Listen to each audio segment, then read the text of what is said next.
ఇక నమస్తే అందరికి. ఇక ఇలా పొద్దు పొద్దుగాలనే పోతున్నా. ఇక పోయి చూస్తే పొలంలో నీళ్ళు ఏం లేవు. ఇక ఇంట్లో నీళ్ళు ఎందుకు లేవంటే ఇలా నేనే వేస్తాను నీళ్ళు. ఇక ఇంట్లో నీళ్ళుంటే ఏం చేస్తున్నా అంటే కొంగలు దొక్కుతున్నాయి. ఇక అందుకనే రోజు వీళ్ళు వేసుకుంటే గుంజేస్తున్నా. ఇక పోయినాకైతే మోటార్ స్టార్ట్ చేసి అట్లనే చక్కగా ఇంటికి వచ్చి ఇక మంచిగా ఫ్రెష్ అప్ అయ్యి ఇక మా అమ్మని ఇప్పుడు ఫిజియోథెరపీకి తీసుకుపోవాలి. ఇక అట్లనే స్ప్రే పంప్ కూడా ఖరాబ్ అయింది. ఇక వచ్చేటప్పుడు రిటర్న్ లో చేపించుకురావాలి. ఇక బండి తీసినో లేదు, ఇక బండి కట్టమంటుంది మా వాడు.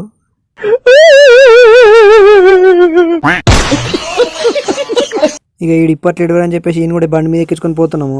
ఇక అమ్మని ఫిజియోథెరపీ కాడ దించి ఇక మా సార్ అయితే అష్టప్పుడు తోలనేమన్నాడు బండి మీద. కానీ మా అమ్మ దగ్గర నుంచి ఇక ఈడు లేచే లోపు స్ప్రే పంప్ చేపించుకొద్దామని పోతున్నా. ఇక పంప్ ఇప్పి చూస్తే లోపట ఇక బ్యాటరీ కాలిపోయిందంట.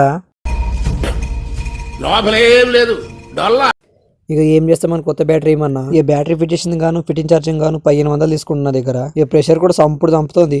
ఇక రోడ్డు పక్క పడితే బొమ్మలు చూసి ఇక మోహన్కి ఇష్టమైన ఒక చిన్న బొమ్మ కొనిచ్చిన. ఇక బండి మీద ఆడికెళ్ళి ఇంటి దాకా మంచిగా పట్టుకుండు కానీ ఇంటికి వచ్చినాక కొద్దిసేపటికి తలా ముండం వేరు చేసి పెట్టిండు.